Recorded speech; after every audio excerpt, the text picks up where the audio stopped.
questions and questions in the Q&A box. We're going to try and monitor these. Some people we may bring in live to speak live. If you feel that you want to speak live on it, feel free to put a live in there. If you come on live, just remember we've got an hour session, so keep it fairly sharp if we can, because there's hopefully going to be a lot of opinions here and comments. But the Q&A box is the one. The chat box this evening, feel free to use that, but we're really focusing on the Q&A this evening. This is very much an interactive session. We're going to try and make it as free as we can, and it's very much on the hoof. It's going to start off. Andy's going to give us a very short introduction, and then Barry and Helen will probably add some weight to that, and I'll try and steer everybody in a direction. But I think it's worth doing a quick intro for Helen, who's yes, of course, a fresh victim in the air tonight. For those that don't know, Helen is our nice shiny new outreach director, and certainly I feel she's bringing in a new perspective, which is excellent. So welcome tonight, Helen. It is great to have you with us, and feel free to say a few words. There you go. I'm now on the spot. I'm looking forward to working with everybody, and we've had lots of conversations over the last few weeks about what outreach for the BMFA could look like, and how we take outreach into the future, and how we engage members young and old in the wonderful sport and hobby of model flying. And I think it's great thanks to everybody who's supported that. So tonight is really the start of the thinking about how we can engage new model flyers, promote a STEM education package so that clubs and schools can just pick an activity that would engage and enthuse their pupils, which would introduce them to model flying, and hopefully they in the future would then take it up more seriously. But we have to start somewhere, and we're also looking at how we're going to, if you like, update the websites, and how we're going to make sure that we've got links into YouTube and more social media, and make it more engaging so that we get lots of people looking at the site but engaging with it and using it. Yeah. So that's where we are tonight, I think. Yeah. Right. Okay. Yeah, I'm going to share my screen and a very, very short presentation, because I think it's primarily what we want to do is get everybody's ideas rather than doing a death by PowerPoint session tonight. So this is just a few. Some of them are quite random thoughts that we've had. Can everyone see that, by the way? Not at the moment, Andy. All right, no. I'll tell you what, I'll share my screen first, and then you might see it. So, right, there we go. Is that better? This is technology, mate. You need to go it's on a course. Me, you see, yeah. Right. Okay. So yes. So we've just titled this "Designing BMFA Trainer Aircraft and STEM Activities for the 21st Century." You'll notice there I haven't said designing a BMFA trainer aircraft, so I've deliberately left that as a plural thing. So we'll sort of talk about what we've sort of our developing aims, and this is very much focus on developing aims there, so we can chop and change, we can add to these. A little bit about the thoughts that we've had that we've already briefly discussed on the forum, and we sort of mentioned it a fortnight ago about a potential trainer design collaboration where we're pulling the expertise that's out there amongst you guys, and perhaps we can all work together and come up with something that meets the aims. Then I'm going to mention a little bit about easy flyers. We were contacted by Matt after the email went out about 2 weeks ago, who's done some excellent work as Matt, and we've been talking to him since. A little bit, very little on STEM, just the sort of things of what we're aiming to achieve. a look at some of the other opportunities and things that we want to provide, because this isn't all about STEM, it's an all ages thing, and then where we go from there. Okay, so aims and objectives. Again, from our discussions, these are just a few of the points we've pulled out. So a complete model flying programme, I think the phrase Barry's been using is cradle to the grave, and I think it sums it up quite nicely. So, and it's for all ages. We need to make more use of things like YouTube. We've got a very good social media presence, but it's content that we need in. So, you know, YouTube content is something we're really keen to develop. We need to provide a range of STEM activities off the shelf, you know, so we can say that's an activity, that's everything that you need. We want to pull together, as I've already mentioned, the expertise of you guys out there, you know, and coordinate that effort so it's focused and we're all pulling in the same direction. Provide ready to go activity packages. Come on, Mark. Yes. Andy, just a very quick question. Yeah. John Stuckle asked, what do you mean by STEM? All right, that's science, technology, engineering, and maths. And it's sort of the buzzword in the education world these days. It's where they focus, and whatever we come up with needs to work with the national curriculum. So it's got to have learning outcomes that are recognised by the schools effectively. And go on, Helen. Yeah. So I'd say the STEM part of it takes from the national curriculum objectives for those subjects, but it's about design, build, the collaboration, the how the model is re-evaluated, and you add something or you take something away, then what happens to it? How does it fly? All of those kinds of things. So it's the project, it's the design, the build, the whole project is part of the STEM. Because it's not just learning science or maths in isolation, it's putting all of those subjects together to create something and solve a problem. Yeah, absolutely. And I think the last thing there, you know, to design a range of easy to build aircraft, provide the knowledge and resources to build them. I was mentioning to the team before we started, I think the family unit has often changed these days. You know, if we go back 30, 40 years, people got involved in model aircraft flying because the parent was involved and their parent, and it's a multi-generational thing. For many, I mean, for myself, there was nobody in my family ever involved, and you know, my father wasn't around, so I had to. It wasn't until I turned 30 that I was in a position to get involved, and it was just the fact that I've always been fascinated by aeroplanes that got me involved. And the only way I could afford to do it was model aeroplanes. Couldn't afford a real one, so and that's how it went. So I was starting literally from no knowledge, not necessarily having the skills either, because it, you know, and I think that's more and more going to be the case. And so we've almost skipped a generation. Not through anybody's fault, it's just the way the world is. So, you know, it may well be now there's kids that want to get involved, but the parents are wary because they have neither the knowledge or the skills to get involved, and they haven't got those skills to pass on. So we need to be providing all that information. We do. So that is, as I say, our list of aims and objectives at the moment, but potential to be tweaked, changed, you know, as we go along. So any suggestions on what put in there, all gratefully received. So we're using this as a brainstorming exercise, aren't we? This is the whole start of the process, really, and I think that's important to get that out there. Can I just ask, Martin Dilly points one thing out, Andy, sorry, I'll just pull this out because I think it's quite important. Martin writes, are we to assume we're designing an RC trainer? An electric power control line trainer would open at far more sites, such as school playing fields and even playgrounds, as well as being less expensive. So, well, I think it is partially covered on the next slide. Yeah. I think we should assume that we don't assume anything. Is the first answer to that. He may have a point in opening up the extra flying sites.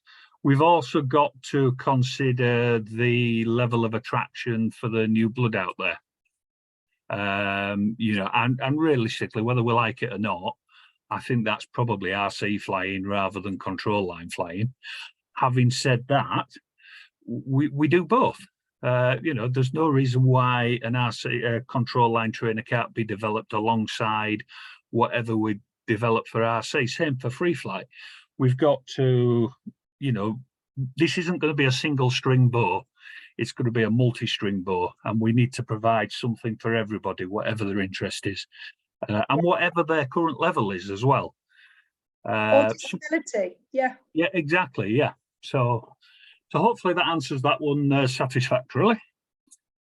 So moving on to the next slide, talking about the sort of trainer design, and this is just based on, I think this has come out of the success of our recent sessions on 3D printing and modern design and construction techniques, and how well it seems to have been received out there by you guys. And there's clearly an awful lot of knowledge out there for us to pull in. So we were sort of just batting a few ideas about, and we sort of, I'm not sure who came up with it or how, but the idea of a BMFA trainer cropped up. And then we're sort of considering design concepts of how it's supposed to be. Now, clearly it needs to be something easy to build.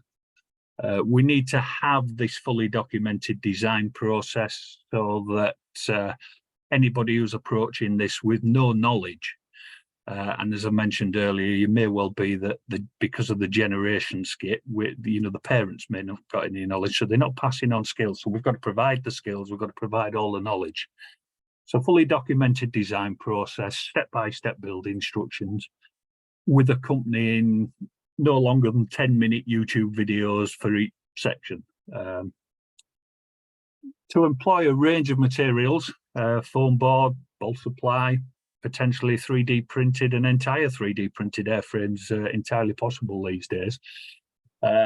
We talked about possible modular construction, different wings for different purposes, you know, high, low wing options, hand launch, roll off ground options. Scalable size was a useful thing that we thought. I mean, Mark mentioned earlier when we were having a quick chat about an indoor option.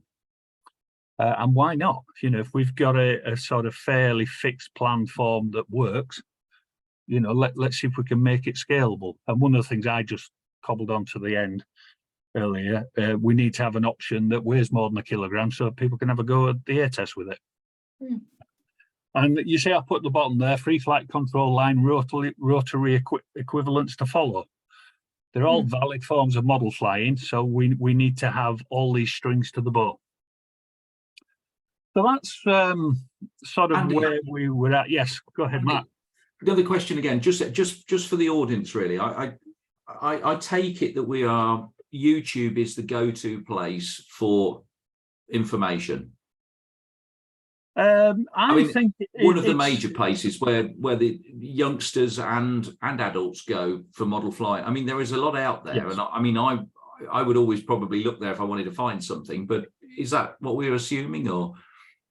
Yeah, I think it's a case of that's where we need to make the information available. Yeah, and that is the medium that people are using. For all sorts of things. I mean, one of the things I'm sort of developing my skills for video editing at the moment with videos I'm taking with the drone. And if I want to know how to do something, it's YouTube. And watch a 10-minute video and you see it step by step, and then you've picked up a skill. So what we need to have for whatever we come up with for a trainer is these bite-sized videos. So, you know, for building the wing, we need a short step-by-step video of that. For building the fuselage, etc. Yeah, and that should be something we need to develop, not just on this, you know, this particular project, but for everything across all the different disciplines. Yeah, it would be wonderful to have a playlist of scale detailing YouTube videos, for example.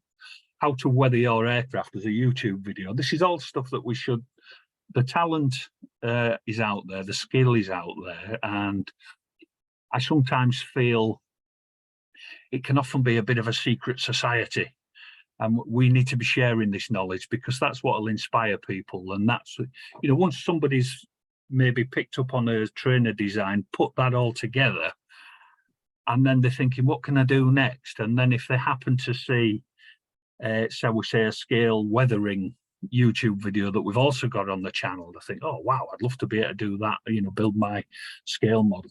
And this is where hopefully the ongoing developments will come. Yeah. So this should be final point on that, Andy. Dave Limley, and Dave has been doing a lot of STEM work, I know, in the US. So, you know, and he's joined us, which is fabulous. He said YouTube for instructional, TikTok for getting eyeballs and showing how cool modeling can be. And I think, you know, and I think that's, you know, again, we've got to learn from, you know, the platforms, the social media platforms that are out there, and take on board the right platforms. So I know Helen's got an opinion. I think yes, with caveats for various bits and pieces. Go on, Helen. I'm going to add the caveat now. If we're trying to encourage junior members, quite a lot of sites like TikTok, Instagram, and all of those have an age limit of 13. And as we all know, I've heard quoted, that's the biggest lie in the world, isn't it? I'm 13. And so we've got to be careful, because as a national organisation, we can't be seen to be promoting social media sites to under 13s now. And also, who knows where those things lead. So YouTube is much more mainstream and probably safer, plus the fact we're offering it through our site, so there'd be some level of security there. TikTok is great, Instagram's great, Facebook, but there are limitations around age and safety. Okay. Yeah, we do have to be careful with that sort of thing. So as you said, that's one of the caveats we need to think of. So yeah, so that was the, as I say, the sort of ideas, thinking, you know, a bit of, shall we say, spitballing that we did around the trainer design. But we want your input. You know, we want your ideas as well. This shouldn't be something that it's just us working on. We want to pull more and more people in, use the forum for exchanging ideas, and go from there. I mean, one of the things I'd really like to see take off is sort of a parent child or grandparent grandchild collaboration, where they build and fly it together. You know, there's no reason why model flying can't be or shouldn't be a family activity. And I see something like this potentially really working for that. Of course, you know, just getting a youngster involved is brilliant, but there's challenges there, you know, and challenges in getting transport to a flying field and all these sort of things. So if we can get a parent and child, or a grandparent and grandchild working together on this, you're covering off some of the potential issues. So, I mean, I'd love to see that. And, you know, things like, and I know it's been raised by other people who suggested we have, and I'm going to say it, and sorry in advance, Helen, but a father-son day at Buckminster. But when I say father-son, I mean a parent-child day, obviously. You know, father-daughter day or mother-son day, whatever. But an activity, an activity at Buckminster. But not just at Buckminster, of course. We've got 14 BMFA areas, so, you know, 14 areas around the country should be doing this if we can. But we need to have the package, don't we? We do, yeah. So we'd been discussing, along with somebody on the forum, this sort of trainer collaboration idea. And 2 weeks ago, when I sent the email out about tonight's session, I got an email back from a chap called Matt Harris, who has pretty much done a lot of this already. He's done some excellent stuff. That's his YouTube channel and his Facebook page, and it's Matt and a friend of Matt's called Mike. And their latest project, shall we say, they've called the Easy Flyer. It's a simple foam board construction aircraft, three wing configurations: the Easy Trainer, the Easy Speedy, and the Easy Pipe. We've been having a number of chats with Matt over the past few days. And as I think what he's done is fantastic, I really do. And hopefully we can perhaps work with Matt on developing things further on this. So that's an ongoing thing. But just to give you an idea of what Matt's done, as I said, do check out his YouTube channel and give him a subscribe because it's excellent stuff. This is the Easy Trainer, foam board construction.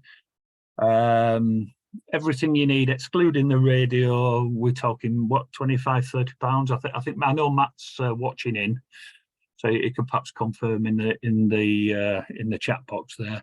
But 25 to 30 pounds for everything you need apart from the radio to get something that flies. And the videos we've seen so far, it looks to fly great. So we're looking at perhaps working with Matt on this one as one of the strings to the bow.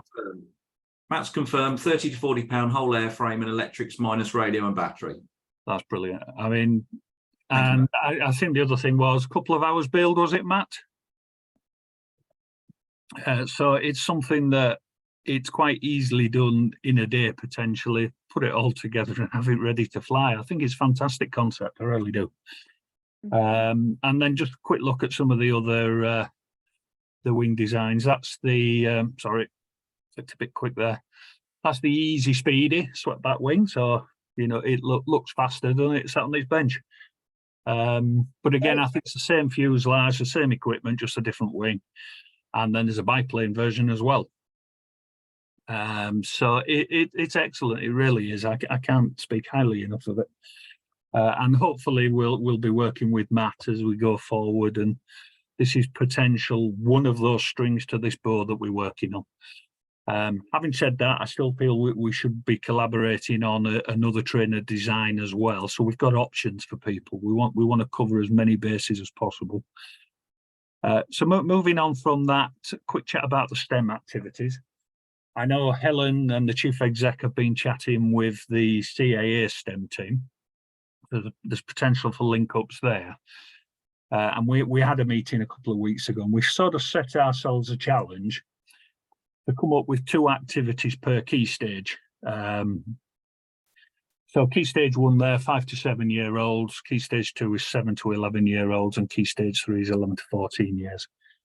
Now, a lot of you out there will be doing this already, but we need to coordinate the efforts a bit better. And thankfully we've been offered a chap in a local club to me has designed a chuck glider, and they've been using that, and it's working really, really well, and is allowing us to use that.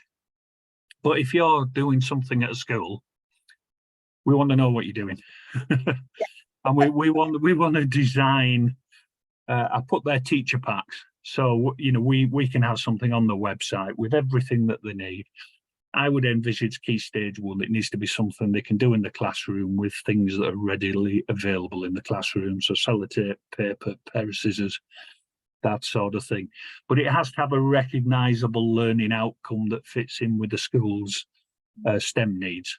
So if we've got any teachers out there, people involved in delivering the national curriculum, we want to pull in your expertise as well and your guidance to make sure that what we provide meets the requirements. There's no point us coming up with something wonderful activities that just don't meet the requirements of the current STEM needs for schools. So this is again, it's another string to this bow. Moving on from that, there's other opportunities as well that we want to grab and take advantage of and provide a solution for. So I've just put a couple down there. Duke of Edinburgh Awards, we perhaps need to be seeing what we can do that fits in for the gold, silver and bronze Duke of Edinburgh Awards. Scouts, I think Scouts do have aviation badges and potentially aero modelling badges, but we need to have something that's ready almost off the shelf, and that we're providing all the information, so potentially any scout group can pick all the information that they need and deliver it themselves. Obviously, if we can get sort of willing volunteers in there, it all helps. but that's not always possible. So, you know, anything like that, we need to try and provide the information for. And there may well be other opportunities there that we haven't considered. As I said, this is almost random thoughts put into a very quick PowerPoint presentation. So, so where do we go from there? What's next?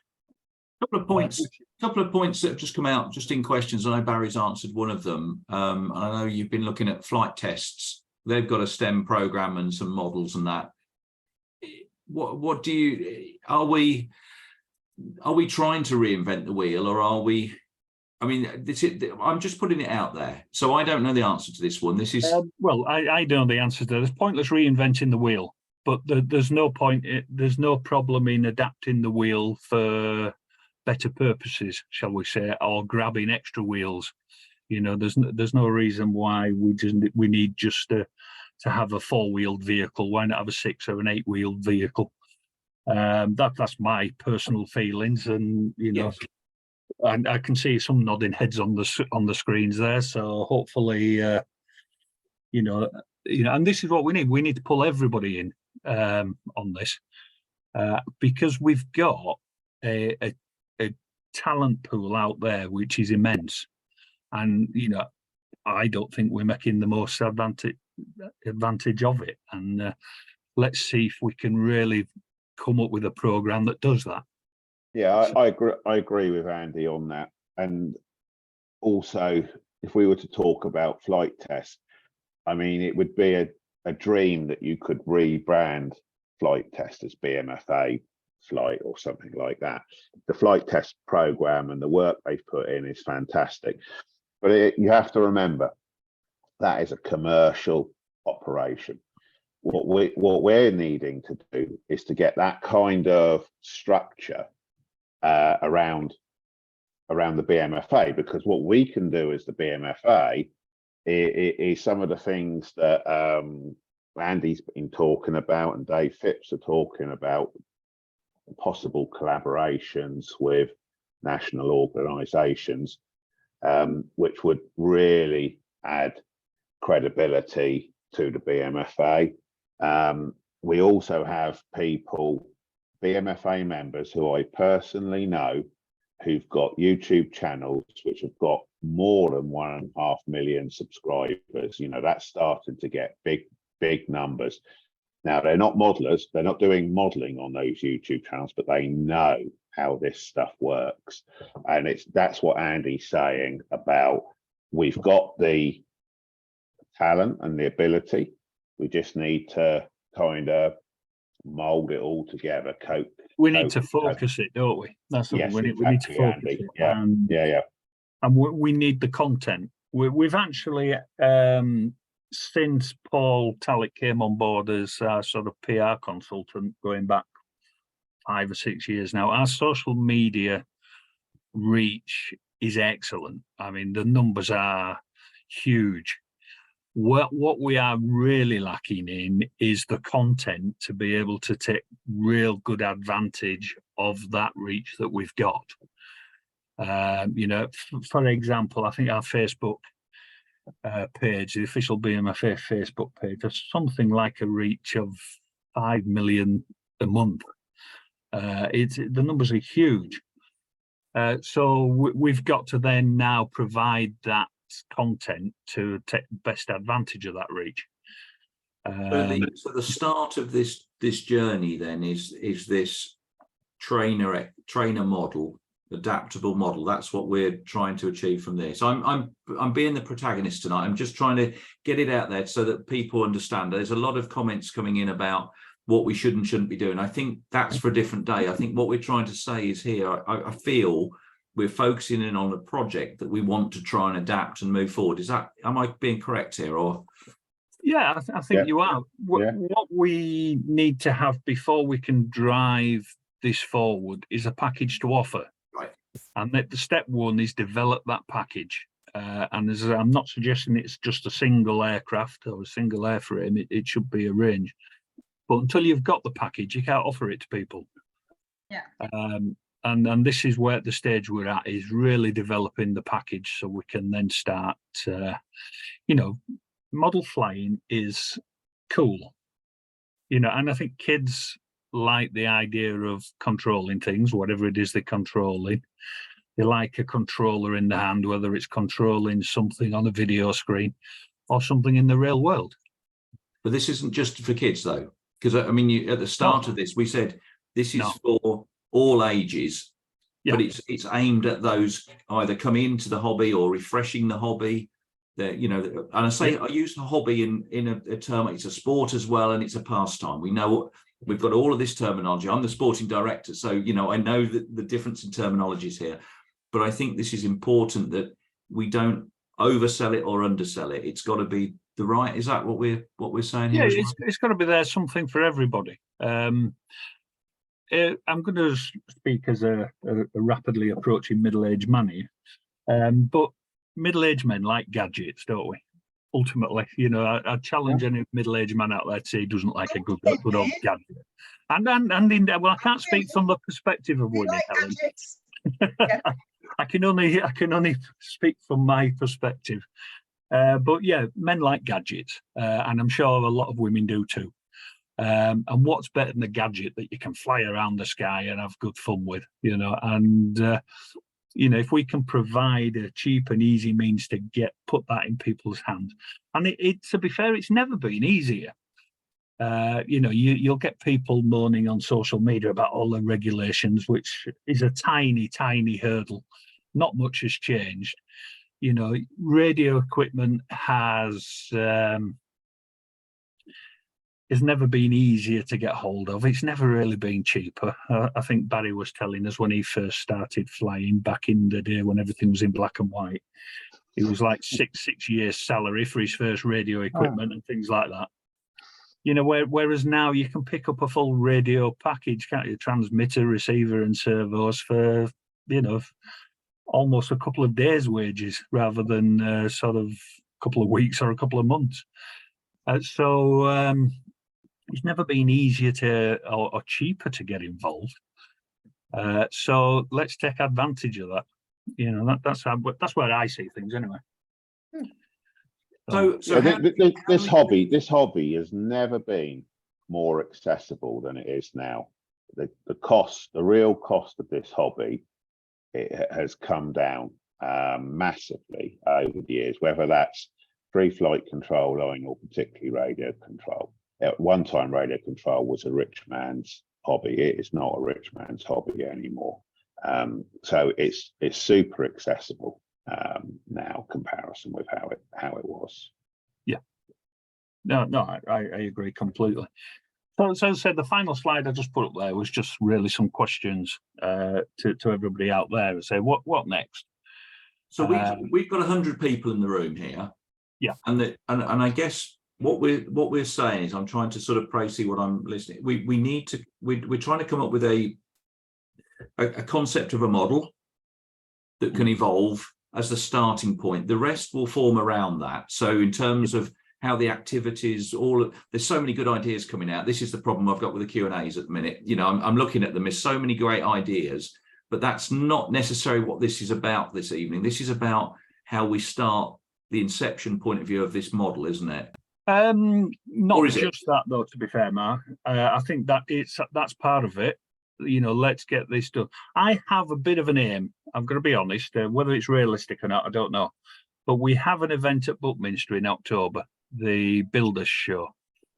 And it would be really great if we could showcase some developments at that point in October, whether it's some built airframe, perhaps maybe have an easy flyer fly-in as part of it, because the flying field will be available. But we need to perhaps give ourselves deadlines to have these things available so people can see them, they can grab them, we can start using them. That's sort of a sort of bit of a personal thing.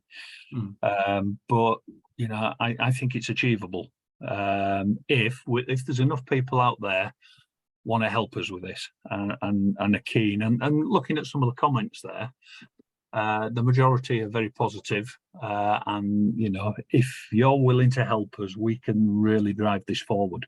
But it is going to need a group of dedicated people to drive this forward. You know, with the skills, and we know the skills are out there. So you know, let's pull it all together. So one of them is, yes, design a trainer. You know, we've moved forward working with Matt because what he's got there is excellent. As I say, we've already said about not reinventing the wheel. Let's see if we can drive that forward for both Matt and ourselves. But I know Matt's really keen to get new blood involved. So let's help Matt do that. But also the idea about tonight is to get ideas from everybody else. You know, pull those, and if you've got something, if you're doing something in a local school or a local youth group, and the kids have got big smiles on their faces while they're doing it, we want to know about it. We want to know exactly what you're doing and what's making the kids smile, because ultimately putting smiles on faces is what will drive membership going forward, which is something we also need to be doing. Yeah. Yeah, very much so. so. I'm going to stop sharing there now. So I'll stop sharing my screen, and we'll sort of go to any questions anybody's got, any comments people want to make. If you want to come in and speak verbally, put your hand up. We'll pull people in. Let me go through a few questions while we're.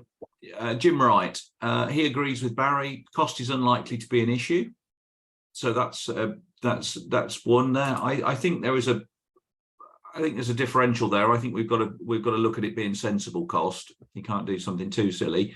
Mark Aris, I will be Barry E2K in his sites. But oh yeah, that was a question that I asked. Forum, yeah. Well, okay, we'll get off that one. Peter Becker, I noticed that half of the FAA national teams are women, and they win. Need to be more inclusive of young women. We are very inclusive. We are trying to bring people in. It's not there's no, there's no forcing away of anybody. But what I will be doing is certainly in terms of competition, and we'll see this over this year and next, there will be far more women taking part in the BMFA contests. So, we are driving that forward. So that just answers that. I think before that can happen, and as I say, that when it comes to the contest side of things, we are talking about the elite. We're talking about the grass, shall we say. We're talking about the grass there, which is excellent, and it's something to strive for. But you don't get grass without grassroots, and that's what we need to strengthen. And if we can strengthen the grassroots, the grass will grow. And whether the males, females, anything, it doesn't matter. So if we can strengthen the grassroots, we will get the grass. We will get more people interested in competition, and we'll get those elite flyers as well, which are all hugely valuable to what we do. Yeah. But if you don't get people coming in at the bottom, you don't get the people at the top. No. Have you got your pen and paper handy? Because we've got Trevor Tennant's already signed up. He says, count me in on any future developments. So Trevor, thank you. We've got you down. We'll pop your email through to Andy later. And what I'm going to do is I'm going to create a feedback form at some point tomorrow, and we'll email everybody who registered for tonight's section to get their thoughts. And if you want to volunteer to assist, all these things, we want to pull these together. Make use of the In the Air Tonight forum as well, and it was set up. It's ideal for an exchange in ideas and sort of continuing the chat. There's already some really useful discussion on there, and it's a great depository for knowledge. So if you haven't signed up to the forum yet, please do so. Let me just drop a link in the chat. But yeah, I will email everybody out with a feedback form, so you'll have plenty of chance to give us ideas and comments and volunteer, because that's what we're after really. We're after willing, knowledgeable volunteers. Another comment here from Dave Linley. Again, schools challenge, at least in the US, is money and time. The lesson plan needs to fit nicely in a normal class period of module. So again, you know, that's something that I'm sure Helen, you know, will work on closely in the coming months and years when we look at this. So yeah, thank you, David. That makes total sense, I think, Yeah, doesn't it? and I think that's exactly the same here. We're always going to have this issue of cost and time in schools, aren't we? But again, there will be people out there doing this successfully already in the schools that we're not necessarily hearing about. Yeah. And I'm sure we've got some teachers online tonight listening in. Yeah. You know, and let's pull in, tell us what you need, you know, and then we can do something about it, can't we? Go on, Yeah. Helen, you were. It's an interesting comment from Matthew Dawson here. You know, will the BMFA be contacting schools that are genuinely interested in STEM stuff and then getting them in touch with local clubs and demo flights, etc.? I think the answer to that will be yes, but I think we haven't got the program in place to be able to and that's what we're saying this evening. That this is the inception, this is the start of it. Yeah, we're a little bit behind the curve. Yeah, we need the package to be able to offer the package. So we've got to design it first. But we've got to make sure we're going down the right road as well with the package. So that's where we do need some sort of feedback from teachers and people involved in delivering the national curriculum. But it's not just about schools. It's about, you know, Fred and his grandson, or Fred and his granddaughter, or Mavis and her grandson, or whatever, doing this together, getting that family thing going at the club fields and that. Helen, you were going to come in. Well, I was just going to say, I think before we put anything onto the platform that we're going to use, we should test out all the ideas anyway and actually have a control group so that you can test the idea and say it's going to last an hour and you need X, Y, and Z, and actually does it cover all the abilities you get in a Key Stage 1 classroom? And if there's extra support needed, you perhaps need to flag that up. But I think schools, it's more of the STEM for the schools is more the project and the collaboration activities, and just putting together that kind of a project, I think, will be incredible and will cover lots of objectives individually in each of the curricula. Dave Phipps, our chief exec, has put a comment in the chat there, which I think is very pertinent. So I'd everyone take a moment to read that. I'm not going to read it out to you before she's going. No, I'm just going to just put another one in. I think as the BMFA sporting director, what I'd like to do is offer to be able to try and get a better link with the US. I know David very well, and I know he's been speaking in conferences and various things, and I think that would be good. And I know our chairman Ian Pallister has pointed us in direction of you know, the US and how they do their STEM program. There's a lot of links there. So I think, you know, let me look at a little bit of that to take a little bit of pressure off there and try and feed some you know, elements into it. I'm already having discussions with David on different things, so we've got that link, so that'd be quite good. Just going back to Dave's point, I will read it out because he's just pointed out he put it in the chat, but only to hosts and panelists. It says the objective is to have a pathway for new recruits to follow progress and to keep them engaged with support from online resources. The easy flyer is something to aspire to. The plan is that the pathway starts from Key Stage 1 level. We, as usual, Dave puts it in a very succinct manner. He says it in 20 words, what I've been saying all evening, in 10 million words, but there you go. Yeah, I mean, that's exactly it. We've got, and it's going back to Barry's phrase, cradle to the grave. Start at the very beginning, and we need every step along the way. You know, and that's where we are. Dave's also put in there, we've got very good relations with the AMA, so, you know, let's get that cooperation, you know. Just going on to the trainer itself, Richard Grimshaw, what about a kit containing a chuck glider, transmitter, motor, a 1-cell battery, 2 tiny servos, etc., and the price it like very cheap drone, so kids can assemble rather than build it and fly it within 30 minutes or so? Love it. Love it. Yeah. We also have to be realistic on who we are, shall we say. For example, if we suddenly start selling radio equipment, we then get dragged into things like warranty issues.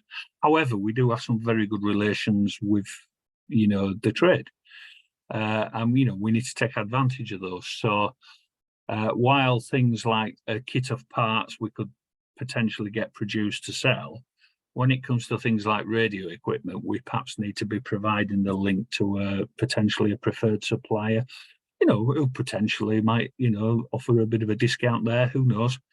But yeah, we do need to be very sort of recognizing of who we are, not just where we're going. Because one thing we don't want to be getting involved in is, say, warranty issues for radio equipment, things like that. So that's a bit of a caveat to that. But yes, yeah. Peter Becker, indoor flying is a cheap training ground for learning to fly, including RC. Yeah. Ron Gray, not sure that a kit meets STEM. Helen, do you want to come in on that one? I think that the kit doesn't necessarily have to meet STEM objectives per se, because if you're building that kit and following the instructions and measuring and cutting and designing the sort of the bits that after you've built your kit and looking and modifying how it flies, that is also part of STEM. But in order to attract schools, universities, colleges, because they're into STEM, we need to have a STEM offer. And certainly up to GCSE level. So I wouldn't say it's two separate parts because they are interlinked, but the model is the sort of development of the model, the beginnings of the trainer, I think comes from the beginnings of the STEM activities in schools and leads on to the interest there through the clubs, through the families, through different groups and activities and ideas that way round. I think we need to emphasize again, it's not just all about STEM. No. STEM is one of the strings to the bow. Yeah. We're talking about family activity and activity for anybody to get along, no matter what age they are. It might be somebody who's just retired and is looking for a new pastime. I think that's, Andy, I have to say, I think that's a huge audience, and it's something for possibly another day, but I feel there's a huge audience there. It's, so it's both ends of the spectrum. Yeah. I think, Mark, one thing I'd like to say, I'm probably going to take a couple of minutes now, if you don't mind. The audience for aero modelling is very big. So we can talk about like U3A, which I know you're quite keen on, and that's good. But it's also equally a great audience actually, and younger people. You just have to catch them, and there's a lot of young people, And what I really want to say passionately is practically everything that I've been able to achieve in my professional career has been off the back of aero modelling. I'm a manufacturing consultant. Tomorrow morning, I'm going to be down at a company with over 3,000 people. They asked me once, "Where did you learn all this stuff, Barry?" I said, "I learned most of it from aero modelling," and that's the God honest truth. So the opportunities, and this is why I'm pretty keen on this, the opportunities that people can gain from a keen interest in aero modelling is massive. Some of the world's greatest people, one of the person that I really admire the most is Neil Armstrong, passed away now. He was a keen aero modeler. I've read his biography and it mentions flying the control line speed models and the models coming off the lines and learning about all that sort of stuff.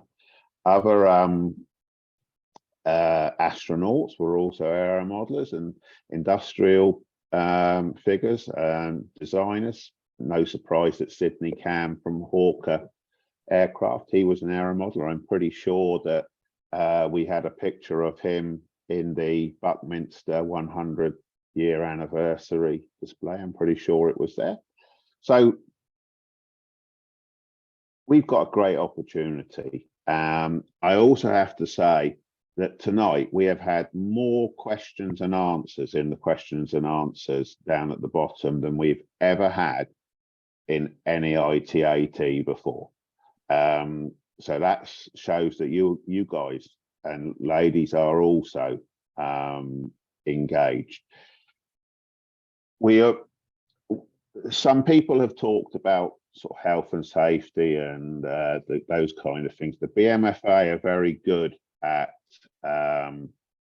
being aware of those things, and if we do the thing at Buckminster, Andy and Manny, they will take care of all of that. You do not have to worry about that kind of thing.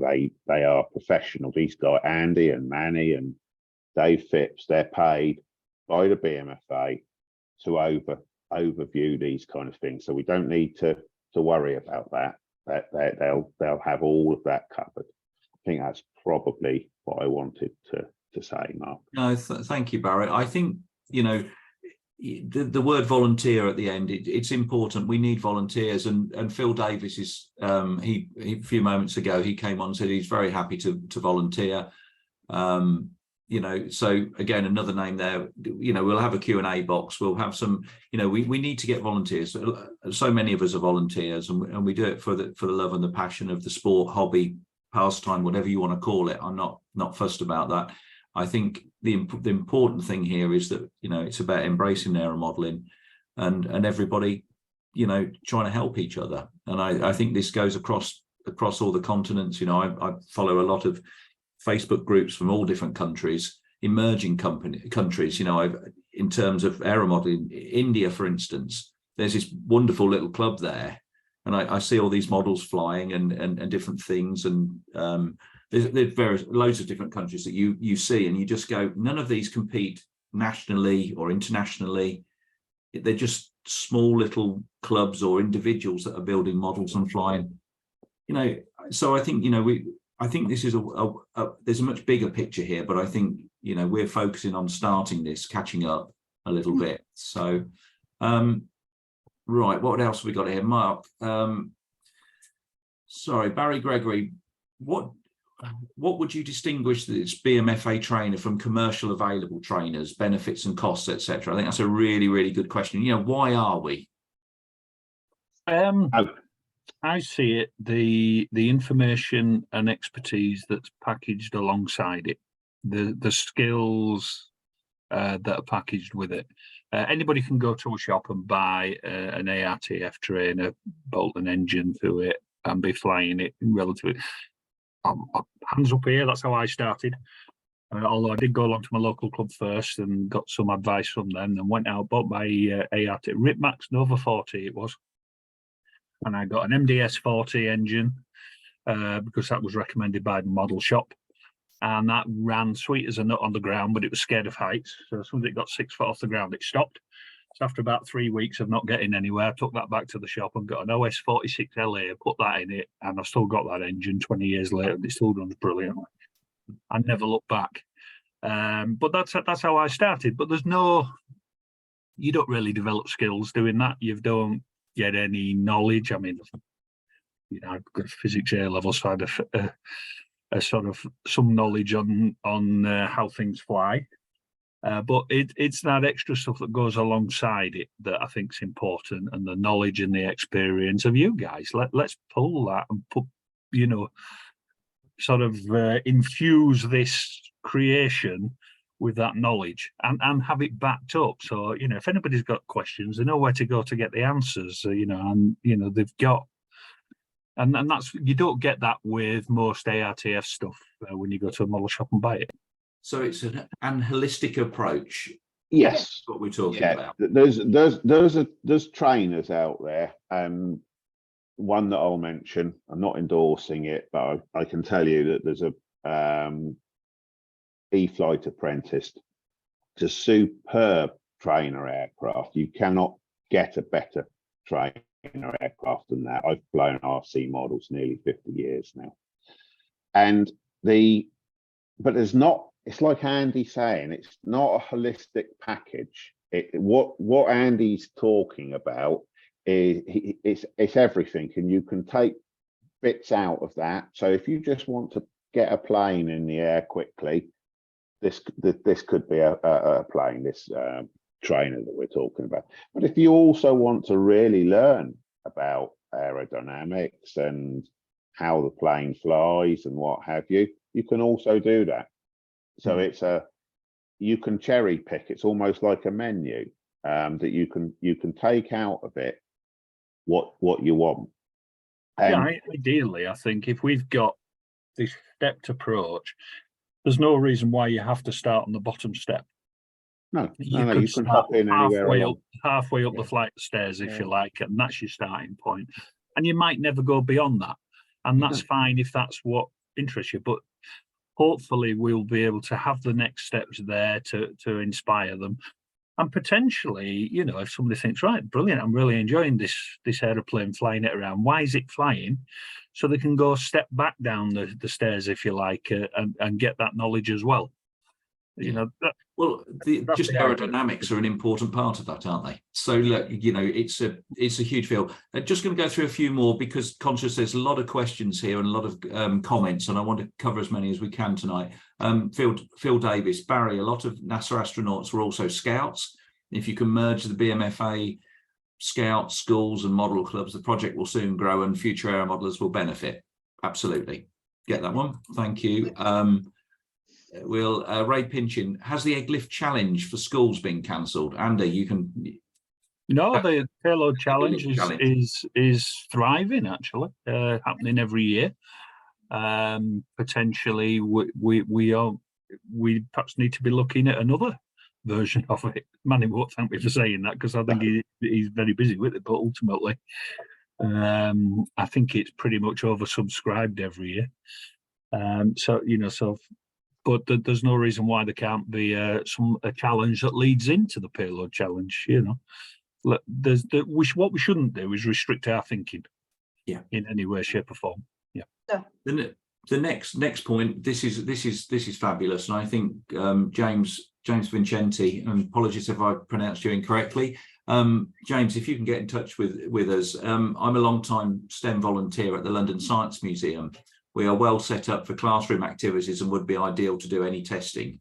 Well, there we go, guys. So brilliant. We need that indoor model though for the. But also, James, have they got something that they're doing already that's potentially fits in with what we're looking? Because we're quite happy, as I say, we don't want to be reinventing the wheel. If there's somebody out there doing something or delivering something that really works. Let's hear about it so we can spread the word and get more people going out there and delivering that activity. And Andy, adapt. Sorry, Helen, you carry on, Helen. Sorry. So I'm just saying, adopt and adapt. Yep, I like that phrase. That's another one to go with. So Andy, your comments about parents and children, etc. Dave says, I will also say we're getting more new modelers in the US through the kids bringing their parents to the hobby. Yeah. So there you go. It's there's a little bit of that's working there. Right, let me just flick through a couple. Yeah, Peter Becker, the Maker Lab movement. I think he's talking about Maker Lab as in the 3D printer. Yeah. Yeah. Absolutely. Either that or was going to be really stupid then. Is a ready platform for the already tech interested. So again, I think this is part and parcel of one of the reasons why we want to try and pull something together is that we can introduce 3D side of it. I saw some questions earlier about Fusion 360. A lot of this has come off the back of these small sessions that we ran, over the last month or two. As well as the BMFA in general, board meetings, we've had many chats about STEM and moving it forward, and now's the time, especially with Helen on board, to start bringing these things forward. But the MakerBot, that'd be quite interesting to see that. I'll dig in a bit deeper on that, but thank you, Peter, for that. Dave Wheeler, safety is the biggest issue in any school. Push a prop, much safer, for example. Clearly, safety is going to be a major issue to do with STEM. I guess we've just got to go through that process of risk assessments and trying to work out what the best process is. But feel free to add, Helen. Yeah. Well, we offer the activity, and then it is up to the teacher to do the individual risk assessment. We're not going to provide scalpels to 5-year-olds, but I do know primary schools do use craft knives in the older key stages. I've also been in technology lessons where we've given hammers and nails to 4-year-olds. So you do the risk assessment based on, you can say what the safety aspects are and things to look out for, use of scissors, knives, etc. But at the end of the day, the teacher or the adult leading it is in charge of the group and knows the composition of that group and how that group is likely to respond. Because let's face it, groups do respond differently and have different characters, shall we say, in them. So safety is very important. I think we give pointers as to safety around the tools and the use, but ultimately the things we're going to suggest are generally safe, but it's the teacher or the adult leading the responsibility to ensure that those things are looked at and the risk assessment in their view is complete. It doesn't have to be written. Yeah, I think for certainly for the initial key stages, whatever activities we come up with is probably going to only be involving what they've already got access to in the class anyway, isn't it? Yes. You know, with a defined learning outcome. It's only when you get to the later stages where, you know, potentially they're needing extra resources, you know, from that. But you know, they're potentially available. You know, and you know, I've ran dart building classes, you know, for sort of 12 to 14-year-olds, and we've not managed to lose any fingers or get them sticking their fingers to the foreheads or anything yet. You know, but as long as they've got the correct supervision for these things, they're good to go, really. So. Yeah, it has to be said that the sort of risk-reward ratio of educational aero modelling is massively in favour of the activity. You know, there are very small risks there, but the reward profile is very high. Yeah. No, I think as of a certain age, when we were at school, we were working on Myford lathes, and you know, we were working wood turning. We were using tools that are not seen in school anymore. It didn't do as much harm as far as I can see, but again, you know, times have changed, so we have to identify we have with to that. Operate in the sort of world that we're in, don't we? And the environment we're in, we've no choice on that. We can always put our rose tinted glasses on and look back to a different time, but we don't benefit from that, do we? No, we don't. Not at all. So no, Matthew Dawson makes a really good suggestion here, and something we might, you know, again, while the BMFA are getting up to speed, will they start contacting schools and maybe running a pilot scheme? I think the pilot scheme idea is a, you know, that sounds like a really, personally, sounds like a really good idea. You know, test it out on some 3 or 4 establishments and a group to see and test things. That's what we do in industry, you know. Yeah, I mean, we do have links in, for example, at Buckminster, there's the Buckminster School round the corner. They've been down to Buckminster on a couple of occasions for doing some activities. So certainly for the early key stage activities, you know, it's to be hoped that we've got our test bed there.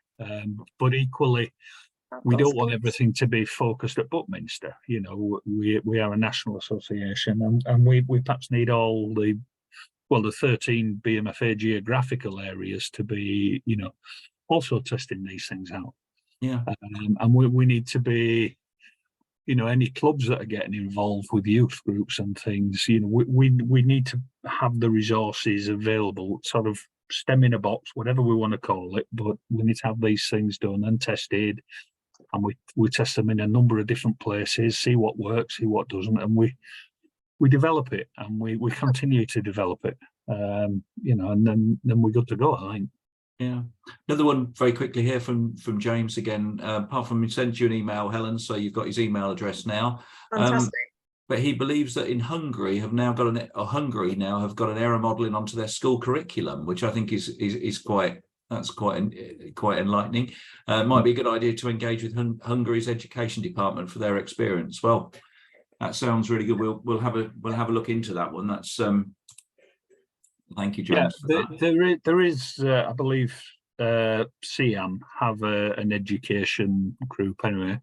And we do have somebody who sits on the education committee, so you know we're in touch with the various, bodies. It's just a case of perhaps, we need to take more advantage of the contacts that we've got, to come up with what we're doing. But ultimately, this is where the next generation of model flyers are going to come from.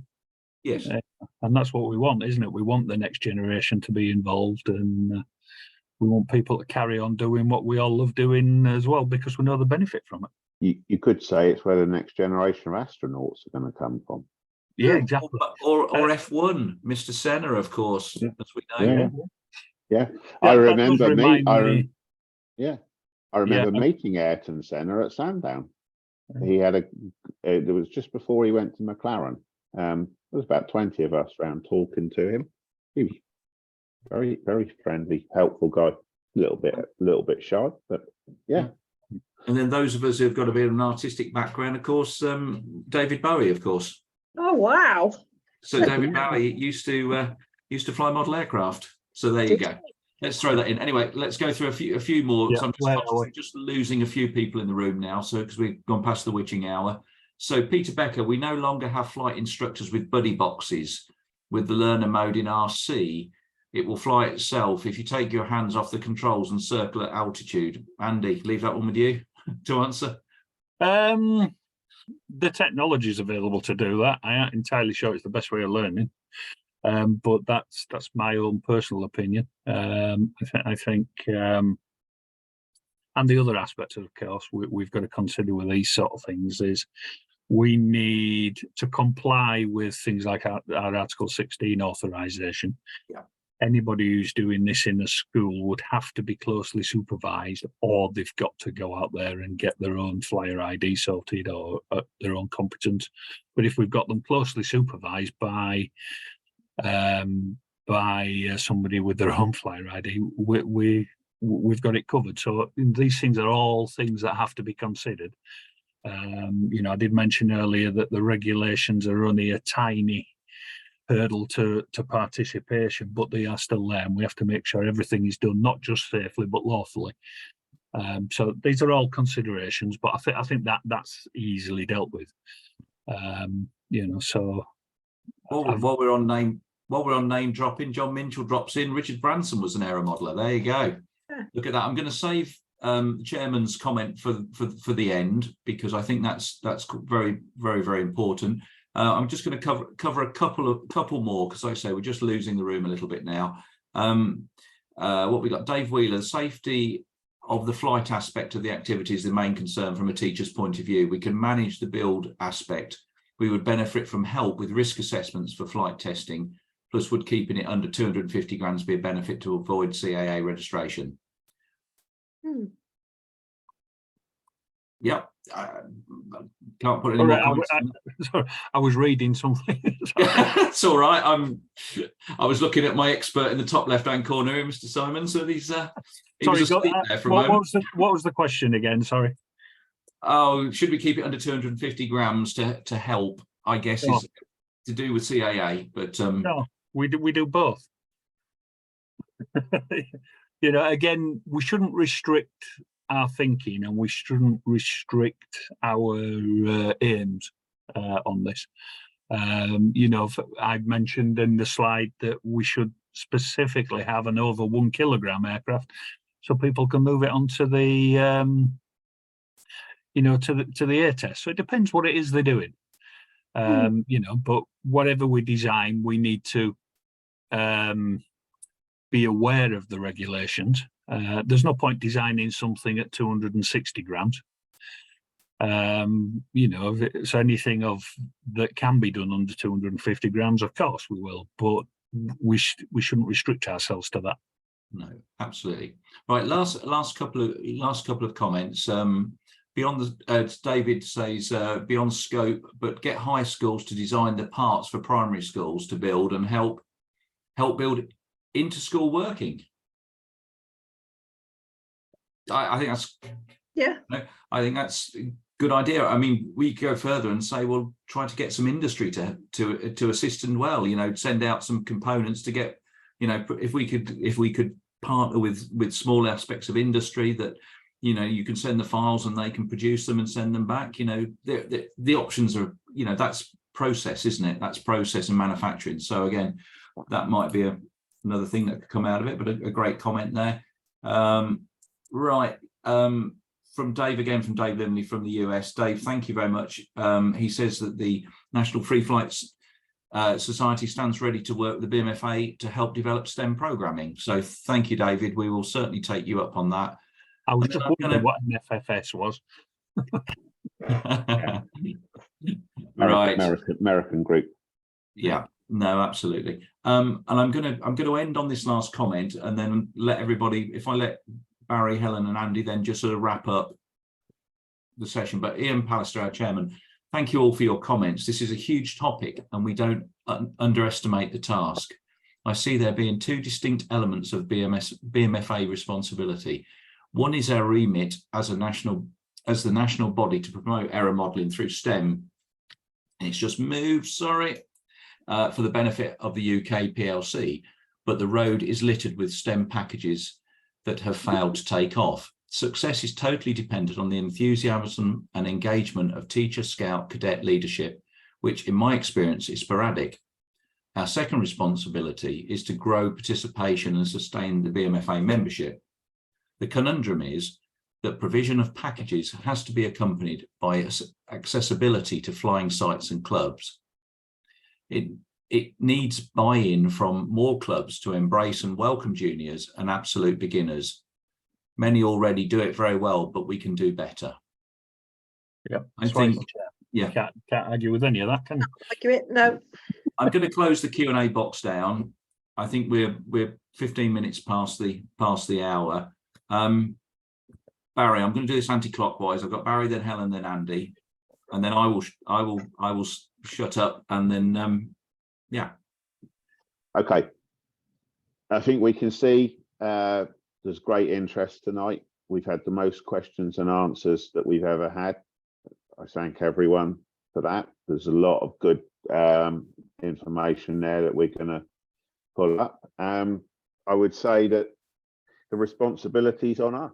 We know what the challenges are. The gains and the rewards are massive if we get it right. Helen. Thank you for all the ideas. I just knew that if we asked the membership, that the expertise and the ideas would happen. And I'm really looking forward to seeing what we can develop and what we can take forward and what we can promote to the areas and the clubs to engage with us, to get all our local scout groups, air cadets, UEA groups, you know, university third age groups, all of those, to see what we can do. And I think collectively we can do this. I think we've just got to be consistent and keep going. So thank you.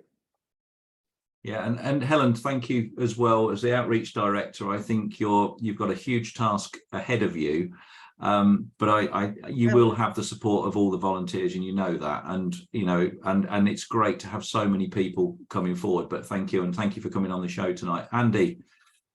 Well, pretty much what he said down there, if you can see him, and what she said down there for me. Yeah, I think they've covered most of it there.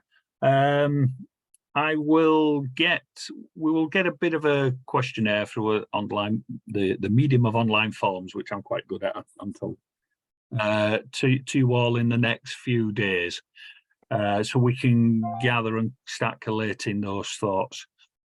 Do, if you haven't signed up onto the forum, please do continue the discussion, and we really need to pull together the expertise and the activities, because we do know that there's some great activities going on around the country, but we don't always know what they are or where they're taking place, and we need that, because that's where the inspiration for people can come. You know, if a club is doing some great work at a school, for example, we need that knowledge. We need to know that they're doing it, and then we can perhaps inspire some of the other clubs, because I think there are hundreds of people out there that are keen to be doing things, and if we can give them the tools to go do it, you know, we really do stand a chance of, you know, making those future aero modelers, whether it's a future aero modeler who's just retired or a future aero modeler who's still at school, it doesn't matter. But that they are out there, let's grab them. And when I know we've talked primarily about sort of fixed wing stuff, one way or another, you know, we need to include drones in this. We do have our drone support officer who's very, very knowledgeable on all these things. So all these things need to come together. They do. So, but thank you for joining us. It's been a real challenge keeping up with all the comments and questions tonight, hasn't it? It's been wonderful. It's very, very heartening to sort of see everybody getting involved, and let's keep this momentum going, and see you all in October at the Builders Show with your easy flyers and other such things. Have a big fly in. Just Andy, can you remind me what we're up to next week? I've no idea, to be honest. Barry, Any that's idea, your job. Barry? No, Let's There do you this go. up, We've Barry. been so concentrated on this. been We've so focused on this. We haven't got anything planned right at this moment for next Okay. week. But I do know that people like Ron Gray are preparing new presentations. Yeah. Okay. Maybe We'll have a chat. Let's all have a chat and get some of the feedback of this, and maybe we can even come back with some feedback. So we can. I think we could do a follow-on session, an open mic session next week. We could do, you know, we just say, right, you know, everybody turn up, everybody can be a panelist, everybody can say the piece, whatever, if we like. Yeah, we could. We'll think of we'll something. we'll talk it through tomorrow. I think that we'll get something sorted. I think the most important thing is that this platform is evolving. You know, we set this up a number of years ago, and it's evolving, and it's evolving in a really nice way. And I think, you know, the chances are this is going to run throughout the year now, because I think we have the topics that we need to fulfill, and we are starting to expand into different things. So, you know, again, people put forward the ideas. You know, we want the comments, and thank you for all your good comments we've had over the recent weeks as well. Perhaps those that are going out there delivering activities, you know, we could do a session just for you where you come on and tell us what you've delivered, what you did, what worked, what didn't work, you know, and share it that way. Yeah. You know, I think if we did something like that, I'll throw it in there, give everybody literally a 3-minute slot, ping, and you're out, because what we don't want is, you know, we need to keep it fresh and we keep it moving, but it would be really quite good to get everybody's bullet points. Be a really good that's a session. great idea, is that? Yeah. And we will cut you off in 3 minutes at the knees. No, It could be quite fun. That's one more thing. If you've got any recent photographs, parental permission if they're under 18, to send, Andy's going to set up the form for that, so that we can use current photographs of our outreach activities and put them on the website and use them to update everything and keep it current. Yeah, So brilliant. we've asked and the another areas. thing I think we discussed at some point and haven't raised yet is like testimonials. This is perhaps something I'm going to dump on Barry, because he's one of them. You know, what aero modelling has done for me, testimonial type things, you know, and I know of a few people that it's taken them through to sort of apprenticeships with BAE systems and various others, but you know, how aero modelling has affected my life, and I don't just mean with your bank balance shrink. You know, those sort of Right. testimonials. Talking about that, and before I get divorced, we probably ought to go then, otherwise it really will affect my life. So no, I could do with some dinner actually, and because I'm getting hungry, so it affects my life in that way. But no, look, fabulous session, guys. You know, we're still talking after we even said we were going to close down 10 minutes ago. You know, we could keep going all night on this, but I think you know, we've half the room's only in the room now. Let's call it an evening and wish everybody a good night, and let's catch up in the week, Barry and Andy, and thank you again, Helen. Really good having you on board. And Matt, if you're still on, we need to have a catch up in the next day or two as well, I think. Yeah. But yeah, yes to your video for the Easy Flyer, because I would have put a YouTube link in, but we haven't got one yet, have we? So, but you know, we'll put a link on the forum so people can have a look at it, because It is excellent work you've done there. Subscribe to his channel, everybody. Thank Yep. you all. See you Okay. all soon. Cheers. Bye. Nice. Right, see you all. Bye-bye.